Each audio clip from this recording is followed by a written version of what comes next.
Welcome back to this episode of Clinical Communication. Today I'm speaking with Jo Turner. Jo is a professionally certified coach with the ICF. She's also a physio and clinic owner as well. And on today's episode, we're discussing the art of coaching, asking the right questions, and how you can use those with any person sat in front of you. If you find this episode useful, please do go and share it with others. Please do subscribe. You can send in any questions, stories, or guest suggestions to clinicalcommunication@outlook.com. Thank you, as always, for watching or listening, and I'll speak to you next time. The moments in a career where some support might be helpful.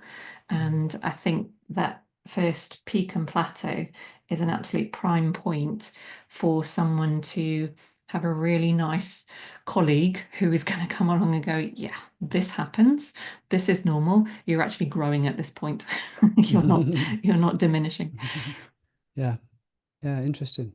And Jo, as I've said this before we start recording this, but thank you Mm, for blessing me with your time and talking about coaching, which is something I'm quite passionate about as well, especially in the pain management world. It's what we aim to mm, do a lot of. yeah. And we're going to say this at the end as well, but you're qualified, you said ICF coach, is that right? Or from the Yes. ICF. Yeah. And you've got the Coaching Unpeeled course coming up with Jo and Elphinstein, I believe. Yep. That'll be quite soon, isn't it? In the next few weeks? Yeah, our first cohort, very exciting. First cohort has their first session on June the 7th, so a couple of weekends' Mm. time, 7th and 8th. And then will it happen again in the future? It will, yeah. And I mean, in fact, if people want to, they could still join this cohort. It's an online thing, but yes, it's something we very much hope to run as a rolling program. So, so we're going to talk about a bit about that. And also, you did a lovely webinar the other week with for the Therapy Live Pelvic Matters one about asking the right questions, which I thought was very relevant as well, and it fits in with coaching, Thank you. doesn't it? Yeah. Um, so we were going to start there, and I encourage people to go and watch that and listen to the recent podcast you with Jack Chu as well about coaching and the course. The first thing that we're going to ask, and we've discussed a bit of this already, is can questions be too open? We encourage to use open questions about tell me your story, what's happened, how can Mm. I help? But can they be too open? Yes and no. Okay. I was bound to say that, wasn't I? What do I mean by that? Let me start with the no, in that if you're going to ask an open question, you've got to commit to it. And I think that's quite a hard thing, again, for a clinician to do because we're predominantly taught to ask questions in our subjective that aren't particularly open. And there's probably often not too many answers, not too big a range of answers that we're expecting when we ask those. So the purpose of asking an open question is to expand the field of what might come back at you. Um, and that is a really great way of giving your client absolute free rein to bring whatever they want in as the answer.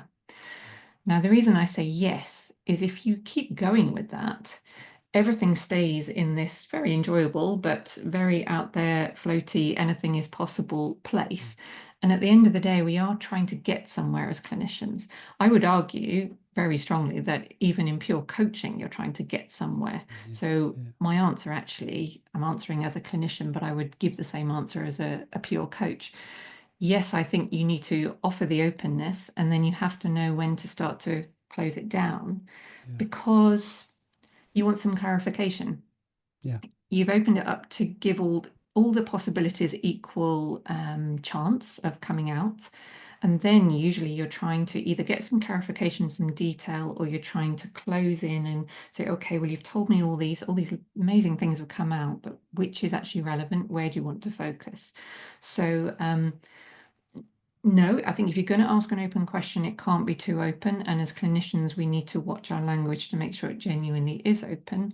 But yeah, it's absolutely fine to come in with, they tend to be called direct questions when yeah. you really want to. Joanne and I have called it zooming out and zooming in. Okay. Um, Yeah, and there are definite points in a clinical examination where I wouldn't even go with an open question. Have you got high blood pressure? Yes or no? Yeah, That's not a time to give an open question. no, no. That is a pretty direct question where you expect a direct answer. And time may influence that as well. Mm, How open or closed. Yeah, you want to be depend as you say. If you, I completely agree. If you're asking too many questions, too many open questions, sorry, you may not get anywhere. I guess you have to. There has to be there has to be something you're aiming for, isn't there? Whatever the goal yes. is or the thing they're aiming for. On a similar note, can we ask too many questions? Um, and we ask too many questions. When might be a scenario when you ask too many questions?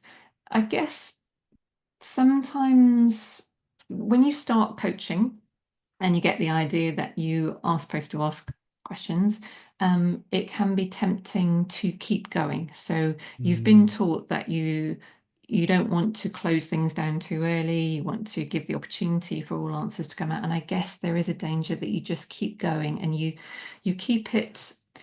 So I'm going to use some language that a fellow coach of mine uses. When you're asking open questions, she says you're surveying the territory. So imagine you just arrived at a new island that you've never been before and you know nothing about it. You don't know where you want to be. You spend a lot of time exploring the territory, yeah. and when you find the place you want to dig deep, that's when your direct questioning comes in. And I guess if you keep asking questions, and particularly the more open ones, you will just spend the whole time surveying the territory. And I think, on a more pragmatic level, some patients are going to get irritated Yeah. by seemingly an endless list of questions. There'll come a point where they might think, quite rightly, I've come here for certainly an element of your expertise. Yeah. And at some point, you need to stop asking me questions and give me give me something back. Yeah. Um, but in the talk that I gave on Therapy Live, I don't know if this is where your question might be coming from. I think I had a slide that said ask one more question. Mm, And I think there's an equal risk of asking too few questions.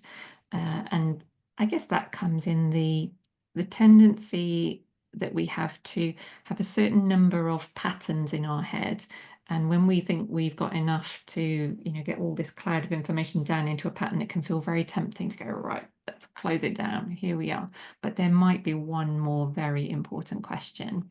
Mm, And what do I mean by that? That last question, for example, might be the thing that once you've got an idea of your working diagnosis and where you're going to go with it and timescales and things like that, that last question might give you the absolute nugget that tells you I don't know, even the environment where that rehab is going to absolutely fly for that yeah. person as opposed to somewhere else. And if you didn't ask that one single question at the end, then you might have missed that. Or a question I often give as an example is people will often say, I want to be fit or I want to be strong. And you kind of go, okay, yeah, fine, because we know what fit and strong is. But what if you just went, well, what does strong mean to you? And they say, something that throws you, like it means having enough energy to stand up to my boss who I'm really scared of. That's Mm. totally different to Yeah. what you might have interpreted Yeah. strong Yeah. as. Can I give you an example as well from Yeah, that go one for it. extra question? Um, we, I was seeing a patient with a colleague recently, so someone we'd never met before, and the colleague had been through the routine questions one would ask for Mm, someone's, and who's someone had said their pain, and answered all the questions, asked all the things they should ask, the usual, things in a pro forma, nothing standing out. And then they turned to me and said, anything else you want to ask? And this person's pain had started quite a while ago and they're much younger.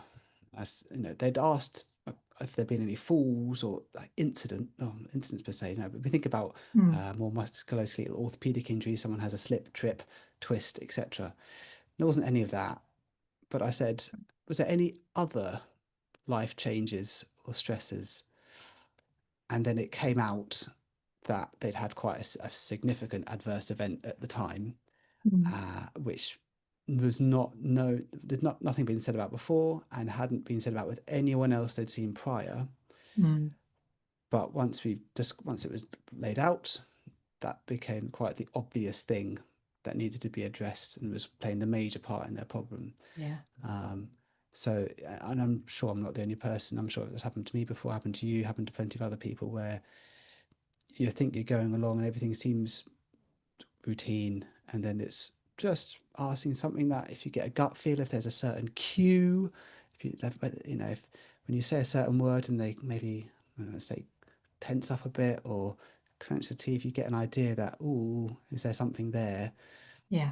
I often tell people the cues, even if they're subconscious, um, it's a little invitation. They may not want to answer it, and that's okay. But it's just a little invitation of them saying, there's something here. If you're willing to ask, I might tell you. Mm. But they don't want to just, they may not feel confident enough to just outright come out with it from Yeah. nowhere, if that makes sense. I think, Ben, you've just given everyone one of the most helpful tips in coaching for your last question to be, is there anything else? And I Yeah. would actually say, don't even wait for the gut reaction. Make that one Mm. of your routine questions. Um, as a clinician, if you're listening, think how many times you've said to a colleague, I've just spent half an hour, maybe an hour with this patient, or I've treated them 3 times, and they've Mhm. just told me this thing that if they told me on the first day, I, would have made things so much easier. We're putting it on the patient, but actually we never gave the opportunity.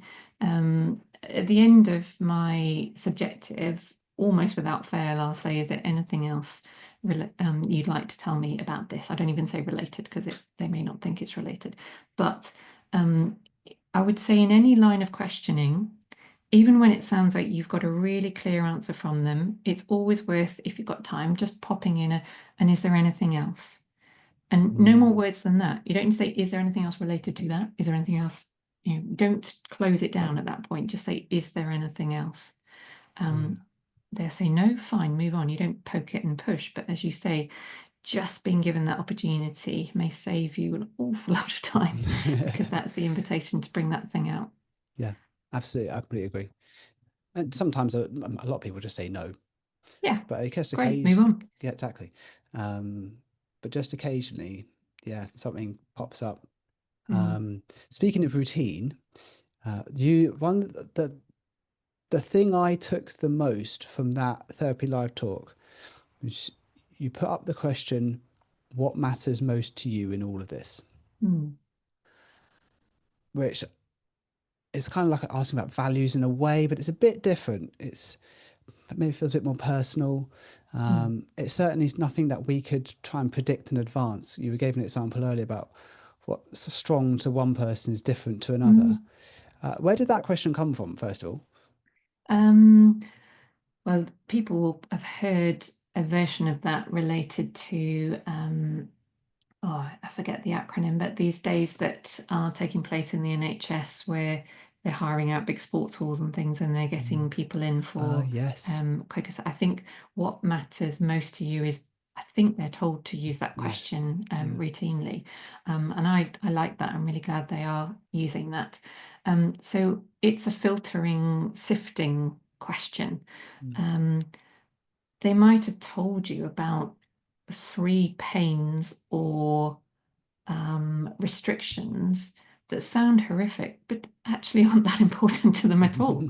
Um, this is where the coach side, I guess, is the withholding your preconceived ideas, and what would be important to you if you were telling that story, but you're not living their life, and different opportunities in their life, different pressures in their life might mean that there's a pain there and it sounds horrendous, but actually that's not the most important part of all of this. The most important part is that I can walk far enough to get my kid to school. I've learned to manage the pain, but this Mm. bit of not being able to don't not having the energy or the exercise tolerance to get to the school gate, that's the important bit. Yeah. Um, the pain may be horrible, and as a clinician, your inclination might be to go there, and you've just missed the bit which actually makes the biggest difference to them. So, for me, that question is a way of filtering out your own bias and your own Yeah. judgment. Should it be routine, do you Um, think? I don't think any question should be routine, but I would say the last two we've mentioned are quite often very useful. And I suspect once they're in your vocabulary, they'll almost start coming out as a matter of course. And they're just so easy to throw in at the end, aren't they? They are, because I was thinking about, we have ice questions.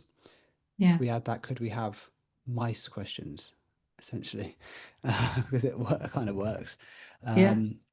And it just opens a slightly different door, see some, I know we ask sometimes about goals and values, but actually sometimes it feels a bit forced in a Mm. way. And the goal may be, I don't know, I want to know what's going on, and then I'll decide. Mm. Um, but I quite like, yeah, that I did take that away the most from everything from that talk, and Great. it's been quite, yeah, valuable since. I think it also plays into, so I was talking to a friend of mine who actually is a coach, and I was talking to her about the coaching and peel course, and um, she was questioning me quite deeply about, similar to the conversation we're having today, does coaching have a place um, in a clinician's world, where she said, basically, I do want to know what's wrong with me. And then she went, but I also want to know that you see me as a person and my version Mm, of that. And I said, well, exactly, that's the coaching side. It's not ignoring the fact or denying the fact that you're there as a clinical expert, but you're trying with your coaching skills to tailor the interaction so that that person feels very seen and understood, and they mm, can, you're following through on that by offering them a rehab program, or whatever it is you're suggesting to them in a way that's very important to them, and it's agreed with them. So yeah. one of the first stages that Joanne and I um, teach is this process of gaining agreement. And I think notionally we think we do that as clinicians, but I'm not sure how comfortable we are really at handing over that level of Mm, responsibility to say, let's agree together where the endpoint is. I can offer my expertise alongside yours about how we get there, but let's make yeah. sure we really agree where we're going before we start. And that going back to my first answer, that's how you keep this process as a very focused pathway towards an endpoint, rather than I think people worry that coaching is a random journey around a load of places without any movement towards a goal. How can people feel more comfortable with that? Taking a coaching role, if we call it that, because some people will have gone through their educational process, whether it is how they were taught or how they want to be in more of the fix, resolve kind of Mm, clinician. But many times we need this more of coaching role. mm, How, and they may know this, but it will go against how they've been in the past. How can we help people feel more comfortable with making this a mm. partnership and a coaching role? Well, firstly, I guess what I was alluding to there, challenge the belief that coaching makes you, the phrase airy fairy is coming into my mind, that it's not robust clinical, here's the questions, here's the answers, right, we're going this way. Take that idea out of your mind, because I would argue that a coaching approach is much more goal orientated. Forget Mm, smart goals and all the rest of it. If you ask the right questions and gain agreement, you will come out of your initial assessment with a goal, with an mm, idea of how to get there. It's going to be achievable because the patient helped create it. yeah. Um, whatever the others are, it's going to be realistic, timely, all the rest of it, because coaching actually requires you to establish that. That's part of your Yeah. partnering. Yeah. Um, you're not going to get smart goals by getting some information, you deciding what the problem is and the solution, delivering it very quickly, and then the patient not really understanding or feeling a part of it. Um, so one way to get more comfortable, I think, is to just have some faith that actually it's a really goal orientated process, and it's actually a very efficient one. But maybe the bit people feel uncomfortable with is the early stages where that isn't obvious. We haven't really, sorry, I'm using my hands if That's people fine. aren't actually watching. So for me, the process is you start in this kind of cloud formation where anything is possible, and then eventually you're right down into the business end of things. I think the discomfort for a lot of clinicians is up in the cloud where anything is possible. Mm, So you might need some self-regulation techniques in that period of time, because it feels like you've got to slow down. It feels mm, like you perhaps can't rely so much on a recipe of questions or a pro forma or a routine, and it feels a bit maybe too free.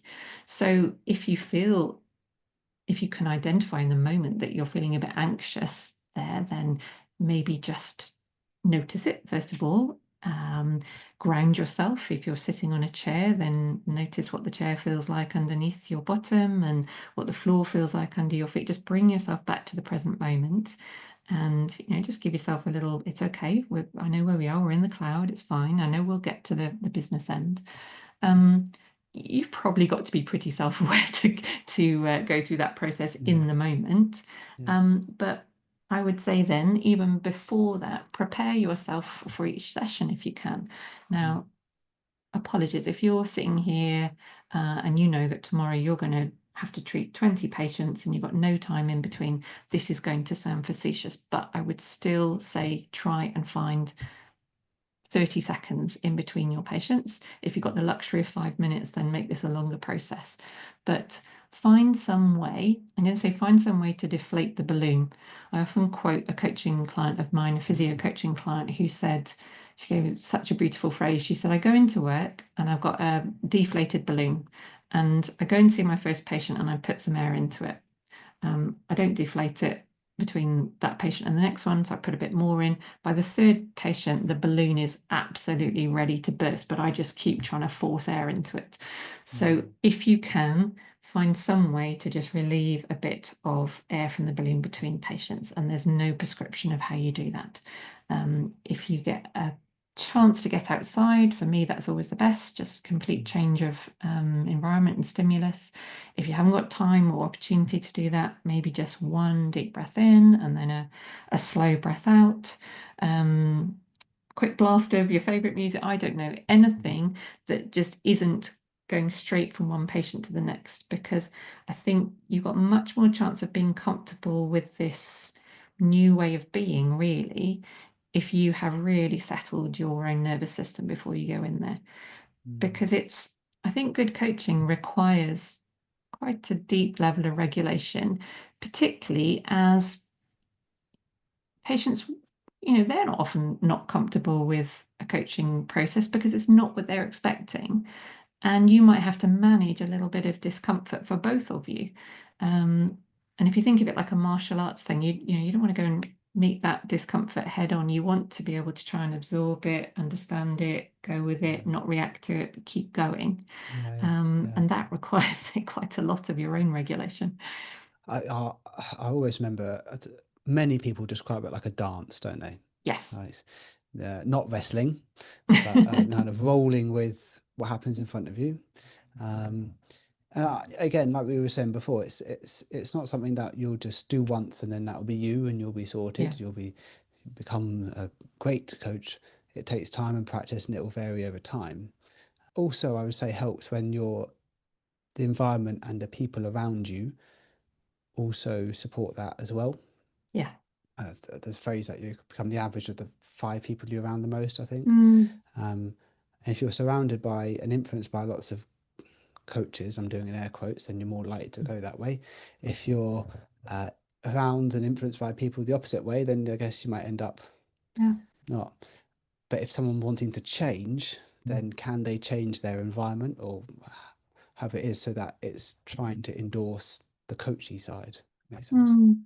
Yeah, it's a really good question. I'm not sure I have an absolute answer. I tend to think the best way to change is to be really good at what you're doing and really comfortable. And I personally don't particularly try and change the way other clinicians work. I'm very happy to talk about, and when we have junior physiotherapists, I love working through this process with them. And um, when their questions are around things that obviously feed into a coaching answer. Like I was talking to a young physio working for us recently, and he said, "Oh, I just get to the third session and I get this slight sense of, are we actually going down the right path here? Am I actually doing what they want? Are they happy?" And that beautifully leads into, okay, well, what was the agreement you established in the first place? So that kind of thing is great. And I think that kind of soft approach is a really nice way to influence you. If you use a coaching approach as an answer to a problem someone is bringing to you, I think that's a really influential way. But then I would also say not every patient is right for a coaching approach.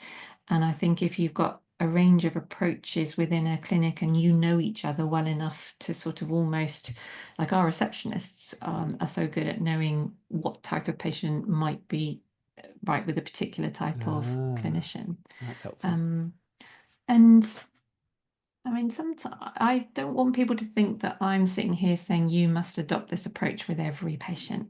Some people, a coaching approach is going to be absolute death to that clinical Yeah, scenario. yeah, yeah, And we're all perceptive people. If you're picking that up, then, goodness sake, don't put yourself or the patient through a kind of tussle. I'm damn well going to coach you and you're going to get used to this scenario. If you're getting very strong messages that are much more direct to and fro, bum, bum, bum, this is what I want, then go with that sometimes. It doesn't yeah. always have to be a coaching approach. No, yeah. Sometimes there's this thing in shared decision making as well. Some people don't want to be involved in their own shared Yeah, decision making. They want to be told what to do, and yeah, that if they made that clear, that's fine, yeah, right? No one's gonna no one can have tell you off or have a go at you if the patient has said, I don't want to. I just want you to tell me. I'm not looking for you say the coaching or to be involved. yeah. Then yeah, don't make the situation more difficult than it needs to be. I No, guess. and I think you have the right in that scenario to, when you're giving bits of information, don't get drawn into the trap of describing absolutes that you know aren't absolutes. By all means, say, we actually don't know the absolute answer to this, but if you want my opinion, I suspect this might be involved, that kind of thing. Mm. I think we've got to uh, not protect ourselves, but we want to be working in integrity. So we don't want to get drawn back into a situation where we end up feeling disingenuous. Yeah. There was a part in the therapy life talk, I can't remember exactly what point, and it said aiming to get to the real problem, not just the first problem. Yeah. And we've given it, as you said, about asking what matters. We said about, is there anything else, picking up on cues and stuff. Are there any other ways we can get to the real problem and Mm. not just the first problem? Um, I think the ones we have talked about are really helpful. Um, I guess your gut instinct is important here. Mm. If you have a strong suspicion that, let's say, for example, someone's been treated by lots of therapists for a particular thing, that might be a moment to go, well, do you think this is the thing? Do you think we're barking up the Mm. right tree here? Um, Let me think. Is there any other way? And I guess sometimes we do go down the wrong route. And that isn't the route maybe to the real problem, but it's fine to change your mind. It's fine for the patient to change their mind. It's fine for you to give the opportunity to say, is this working? Do you think we're going the right way here? Yeah, And it doesn't all have to come out on the first session. And maybe it can't sometimes. Maybe you yeah, and the patient have to try the wrong thing yeah, before you realize it's the wrong thing. yeah. But I think mainly the what matters to you most and is there anything else are certainly likely to bring out other scenarios. And this, I guess, might be getting a bit sort of into advanced coaching, but if you've said, is there anything else, and something else comes out, it doesn't mean that second thing is definitely the right thing either. True, true. Yeah, You might say, and is there anything else? And you get a third thing. And, if you're really staying in coach mode, you might say, and is there anything? You keep going until they don't give you anything else. yeah, yeah, And what I do when I'm coaching is I have a bit of paper next to me, and sometimes I'll have 6 topics that have mm, come out because I've just kept going, is there anything else? And they keep coming. And then what I do is I summarize and I say, okay, so you've told me this, and this. Yeah. Which of these feels the most important? You might have to break it down to three and then two and then one. Yeah. But I don't think there's any rule about what order the right answer comes out in. Yeah. If you get more than one, then you need to, part of your agreement, if you're really going into the coaching style, is to say, okay, so we've talked about this and this, which one feels like the one we should talk further about at the moment? Okay, and yeah, hopefully they'll say which is whether they'll order it or whether it's number one. Um, Either you have to ask directly or they'll just come out with it. You'd hope. I Yeah. was thinking about that when you were saying about is there anything else? I was thinking uh, people often well, I've suggested in the past for concerns as well. So we always ask people what concerns you have about the problem, Mm. and they might say I don't know that it won't get better. Um, I've had examples in the past where okay, and any other concerns you have with that? Well, yeah, I'm worried about um, having to care for my other half who's not doing very well. Okay, well, I'm actually really worried that my other health is, and it goes on and it gets much deeper and Mm. more serious. Mm. So I guess we could apply that repeated question to other questions as well. Yeah, absolutely. And actually, Ben, it just reminded me there is another question you could ask, Mm. which is what's important about that. So, Ah, yeah. if some if you've been good and asked what else, and they're sort of throwing things out, and you say, well, what's important about that? And as they talk themselves through it, they realize it's really not important at all, then you can kind of push that one to the side. But Mm. if the answer to that question is something pretty monumental, then it clearly is one to keep focusing on. Yeah.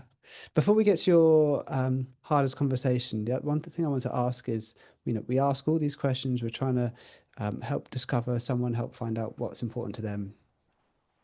We're trying to help them come up with the idea and help with their own solutions. Mm. Can we be too passive with coaching? Well, definitely in the scenario we just talked about where someone, really isn't the ideal person for a coaching approach. Yeah, it can, I think in their eyes, it might feel that you're being very passive. Um, yeah, but I think I really have faith in physiotherapists and clinicians' perception. I think we're quite naturally good at that dance of knowing when to back Mm, off and when to come in. Um, yeah. I think it's unlikely you're going to overdo it. I think it's much harder to make that transition from fixer rescuer Mm, to just standing back and being a little bit more passive. It was a bit I found really hard when I was doing my qualification with the ICF. I had to submit recordings uh-huh. and I didn't pass first time, I didn't pass second time.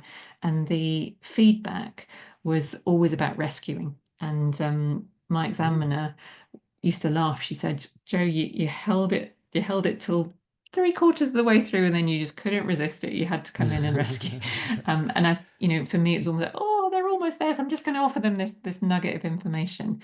Yeah, And for a pure coaching approach, I wasn't being passive enough. There's definitely a balance, and you're yeah, right to ask these questions because we need to remember at the end of the day, this is still a clinical scenario. And as we've said a few times already, we are being consulted as an expert. So you can't just sit back and go, do you know what? You have all the answers. My job's just to sit back until, they come out of you. Um, and actually partnering isn't a passive process.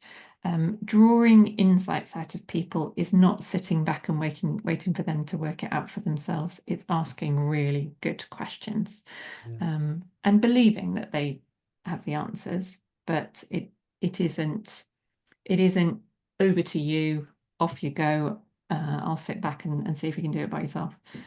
yeah. 'Cause some people want that feeling of support, right? They Yeah, want that feeling of, even if you're just that feeling of that you're there with them. yeah, They may guiding, be in walking that alongside. exactly. Maybe they may be doing whatever you suggested or whatever's the plan, whatever you come up with together. But the feeling that you're there and they're part of this team or crowd that may just be enough for a lot of Mm. people. Um, is there, I'll put the question to you, is there anything else about coaching or asking the right questions that I've missed that you wanted to say? Um,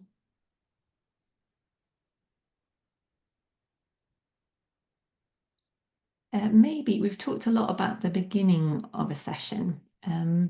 I think something that perhaps might feel a little bit more comfortable to clinicians is at the end.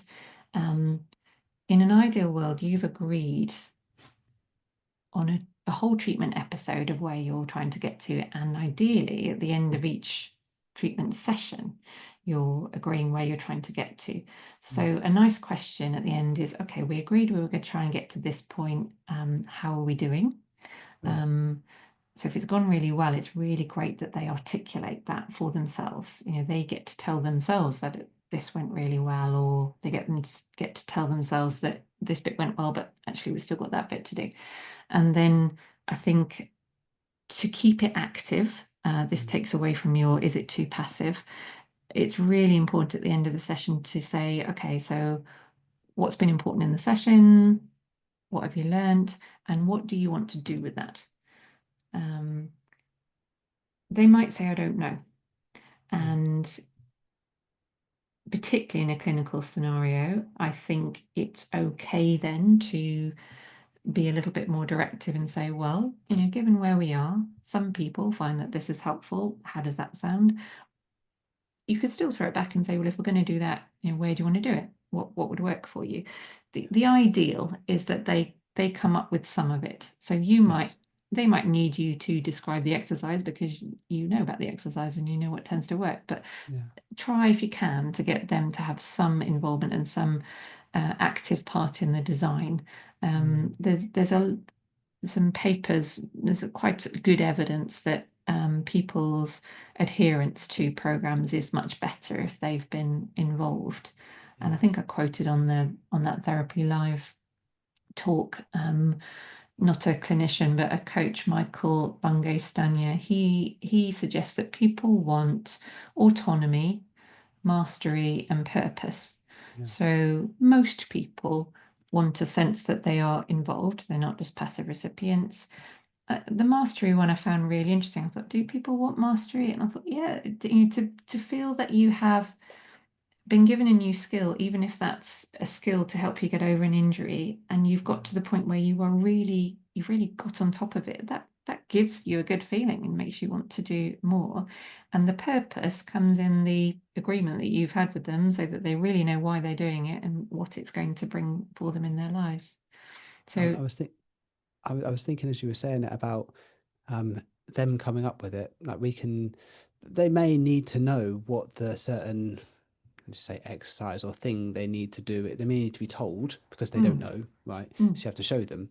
But you could ask, how many do you feel you could do?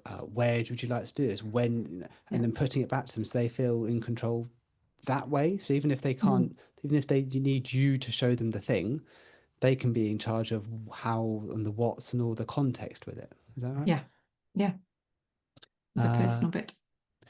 Anything else you want to say? Well, I would just say on the back of that um, personally, I think that is patient-centered care. I think it's Yeah. bespoke. I think it's all the things that even the government are suggesting we Yeah. should be doing more of. Yeah. Um, and I think it's evidence-based because you are, as long as the suggestions you're making are evidence-based, you're then working in evidence-based and a patient-centered way. Yeah. To me, it is a bit of a no-brainer. Yeah. Doesn't mean it's always easy, of No, course. absolutely not for you or the No. patient. And on that note, Joe, I ask everyone this, and in your Mm, case, I given you the option of a clinical or coaching situation. But what has been one of your hardest conversations? mm. So I'm going to give a type of question rather than a specific one because it comes up quite a bit actually. Because I predominantly coach physios, Mm. the bit I find difficult is when I have experienced something very similar. Oh. And this is where the rescuer, not the rescuer actually, this is probably the maybe it is a bit of rescuing, but kind of maybe it's that I slip into mentoring because I'm like, ah, yes, I've done this one. I remember what that was like. Mm. What you need to do is this. And I still, I've coached for quite a number of years now, but the temptation to come in with the don't worry, I've got this, this is what you need to do is so strong. And I can laugh and forgive myself because at the end of the day, I went into this profession with the type of personality and for all the reasons that most of us do. I love to be able to help and give the right answer, but Yeah. that's when it's hardest to resist giving an answer when I have experienced exactly the scenario that the client is describing to me. And because I coach physios, that comes up fairly frequently. Well, yeah, especially if you know it, absolutely, if you've been through it as well, and don't, and then I presume if you see them going down the road that you went down, or at least that isn't going to be beneficial, it must be quite hard to not jump in and say, "Don't do that." Yes. Do this instead. But you know what? I've got quite a few clients who I've known for a number of years now, and they have got very good, not at pulling me up, but I've noticed that if I overlay my life on their situation, they will go, no, that's not quite right. It's this. Mm, Um, and that's another helpful coaching thing, actually. It is absolutely fine sometimes to give an opinion as long as you introduce it. Um, if you said, would it be okay if I share something from my experience? And I often say, just see how it lands with you. And I'll mm, say it. And sometimes I go, oh gosh, yes, 100%. That is exactly how I feel. But you've got to present it in a way where they can go, no, that's not right at all, yeah, yeah, yeah, because that's a great opportunity to go, oh, well, tell me more then. yeah. And then you learn more about them, not more about them through your lens. I make this point when sometimes as clinicians, if we've had a certain injury or things happen to us, and then a patient comes in with the same injury, we're tempted to go, "Oh, I had that, and I got better," and it'll be like, now you may have had the exact same injury, it may have happened in a very similar way, but the context is different. Mm. They're a different person to you. They're in a different stage of life potentially to you. Especially if it happened to you while you were a healthcare professional, how you knew about it, how you'd react, and what you were expecting would be different to what they are. Mm. So I'm always mindful of people that you can tell them, but don't expect them to be like, "Oh, great!" Like be Yeah. fully bought into it because you've had it. Yes. Um, Even if the experience is the same, the context around it could be very different, and how Yeah. And what also it. Go on. you're putting pressure on them in some ways as well, aren't you? Particularly if it's an injury that you recovered from and Mm, they don't follow the course. It's almost like, maybe they feel a bit like, "Oh, okay, I hope I respond like they do, or I've done something wrong." But yeah. you're absolutely right about the context. I think of it like you know, a piece of soil, and an injury or any life experience lands on it, and the makeup of that soil will make it fertile for many different things. Yeah. I guess if we take our question from earlier, what matters to you about it may be different to what matters to them Absolutely. about it. Yeah. Um, and I'm just going to pick on something else you said there as well, because you said about mentoring, you said about coaching, there's a difference. Is that right? Mm. Mentoring is more telling, if that's the way of advising, is that right? Well, my understanding is that mentoring is what I said I'm trying to resist. And it's fine if you are in a mentoring situation, this is entirely appropriate. For me, mentoring is seeking the support and advice from somebody who you suspect has trodden the path that you want to tread before and does have direct experience, and you do want to know exactly what they did, what went wrong. It still doesn't mean you need to do what they did, Mm, but for me, mentoring is much more of a sharing of, this was my personal experience, and you're asking me because you think I'm more experienced than you, or I'm more expert, or whatever. Um, and it's also fine to dance between the two, between coaching and mentoring. Um, Rightly or wrongly, I tend to try and flag that up. If I know that I'm about to give something entirely based on my personal experience, mm, mm, yeah, and maybe not with a patient, but if I was pure coaching someone, I would probably say, okay, I'm going to slip out of coaching mode now, and I'm just going to tell you how this was for me. yeah, Um, I don't know that you necessarily need to do that so overtly in a clinical scenario, but it's helpful to be able to recognize in yourself the yeah, different state that you're in. yeah, yeah, absolutely. And both, I guess it depends on what the person's there for, who you speak to them about, which is more appropriate at the time. Yeah. Final question is, what's the future for coaching? Hmm. Um, I think, well, I hope that the future will be it becomes less of a standalone thing and more infiltrated into everything. Mm. That it becomes not that everybody coaches everybody all the time, Yeah. but it's an option. Yeah. It's an option for us as clinicians. It's an option for managers managing um, employees and colleagues. It's an option for parenting, Yeah. for having conversations with your friends. It's funny actually, when I just started as a coach and I really wasn't experienced at all, um, we were on a group holiday away, and one of my friends, Rachel, I can't remember why she said it, but she said, "Oh, Joe will always ask you one more question." And I suppose I naturally was in that, I just it's curiosity, I think, and probably just being nosy and always wanted to know a little bit more. Um, but that's going away from your question, Ben. The future of coaching. So I hope it will be in most environments. Um, there's the AI question, which I haven't heard so much of AI coaching, but I have heard a few anecdotes of AI counseling coming in Mm. where chatbots are trained to deliver certain questions that are deemed to be helpful. Um, whenever there's an AI conversation, we always at the moment have to caveat it, don't we, that we need to be careful.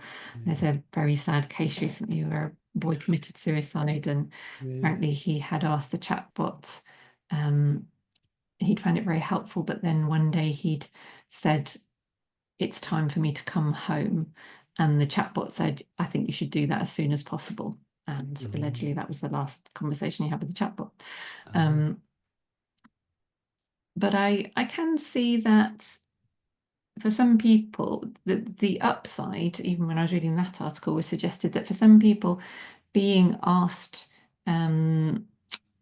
questions that challenge your thinking, and by in a scenario where you don't have to look another human being in the eye when you're being asked them, is actually quite helpful. Yeah. Um, I mean, really, coaching is allowing yourself to be asked the questions that you either haven't thought of yourself or you don't particularly want to ask yourself. Yeah. And I can see that a chatbot could do that. But I think, for me at the moment, my hope, and actually the reason that I'm doing coaching Unpeel with Joanne, is that coaching just starts to become more of a way of being, or an option of a way of being in most environments.